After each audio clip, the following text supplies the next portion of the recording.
Hello வணக்கம். Welcome back to Kavitha Raja's kitchen. இன்றைக்கி என்ன பார்க்க போகிறோம் அப்படின்னா, சூப்பரான தக்காளி ஊறுகாய். இதை தக்காளி தொக்குன்னு கூட சொல்லலாம். வாங்க எப்படி செய்யலான்னு பார்த்துடலாம். அதுக்கு முன்னாடி இப்போ தான் ஃபஸ்ட் டைம் நம்ம சேனலை பார்க்குறீங்க அப்படின்னா ப்ளீஸ் லைக் பண்ணி சப்ஸ்கிரைப் பண்ணிக்கோங்க. தொடர்ந்து நம்ம சேனலை வாட்ச் பண்ணிகிட்டே இருங்க.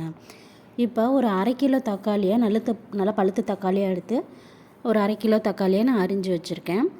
இதை நம்ம ஒரு பேனில் சேர்த்துக்கலாம். சேர்த்துட்டு ஒரு பெரிய நெல்லிக்காய் அளவு நம்ம புளி எடுத்துக்கலாம். கொஞ்சமாக கல் உப்பு சேர்த்துட்டு நல்லா வதக்கிக்கலாம். இதுக்கு தண்ணிலாம் எதுவுமே சேர்க்க தேவையில்லை. தக்காளியிலே நிறையா தண்ணி இருக்கும். அதனால் நம்ம சும்மா 2 கிண்டு கிண்டிட்டு அப்படியே போட்டு மூடி வச்சிடலாம். இப்போ பாருங்கள் எவ்வளோ சூப்பராக தக்காளி வெந்து வந்துருச்சு. இதை நல்லா இந்த ஸ்டேஜில் நம்ம இறக்கிட்டு இதை நல்லா ஆற வச்சுக்கலாம். இதுக்கு ஒரு பொடி ரெடி பண்ணிக்கலாம்.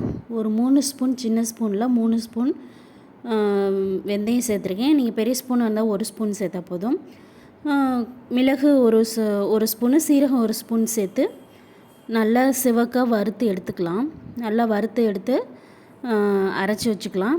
இப்போ நம்ம ஆல்ரெடி வேக வச்சு எடுத்து வச்சுருந்தோம் இல்லையா தக்காளியை, அது கொஞ்சமாக குறைன்னு அரைச்சி எடுத்துக்கிறேன். ரொம்ப நைஸாக அரைச்சா நல்லா இருக்காது.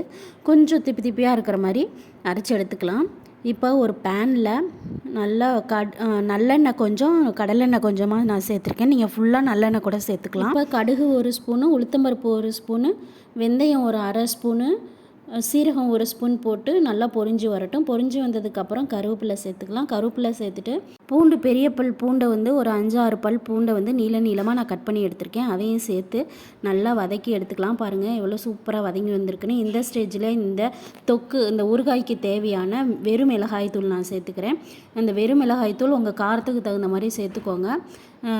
தென் நம்ம அரைச்சி வச்சுருந்த அந்த தக்காளி பேஸ்ட்டையும் இப்போ நம்ம அதை சேர்த்துக்கலாம். சேர்த்துட்டு நல்லா கலந்து விடுங்க. நல்லா கலந்து விட்டோன்னே பாருங்கள் எவ்வளோ அருமையாக வந்திருக்கு, சூப்பராக இருக்குன்னு. இந்த ஸ்டேஜில் நம்ம பொடி பண்ணி வச்சுருந்தோம் இல்லையா, அந்த பொடியை நம்ம சேர்த்துக்கலாம். சேர்த்து நல்லா கலந்து விட்டுருங்க.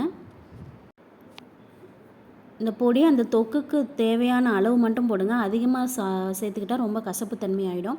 இப்போ ஒரு 1/2 ஸ்பூனு நாட்டு சர்க்கரை சேர்த்துருக்கேன். நாட்டு சர்க்கரை சேர்த்து நல்லா வதக்கி விட்டுருங்க. இப்போ ஒரு மூடி போட்டு ஒரு 5 மினிட்ஸ், ஆல்ரெடி நம்ம வெந்த தக்காளி தான், அதனால் ஒரு 5 மினிட்ஸ் 7 மினிட்ஸ் இருந்தால் போதும். இப்போ பாருங்கள், ஒரு 5 மினிட்ஸ் கழித்து நான் எடுத்து பார்க்குறேன். பாருங்கள் ரொம்ப சூப்பராக வந்திருக்கு. வாசனையே செம்மையாக இருக்குது. இந்த மாதிரி செஞ்சு எப்படி இருக்குன்னு சொல்லுங்கள். Please like and subscribe. Please support my channel. Okay, bye. Thank you.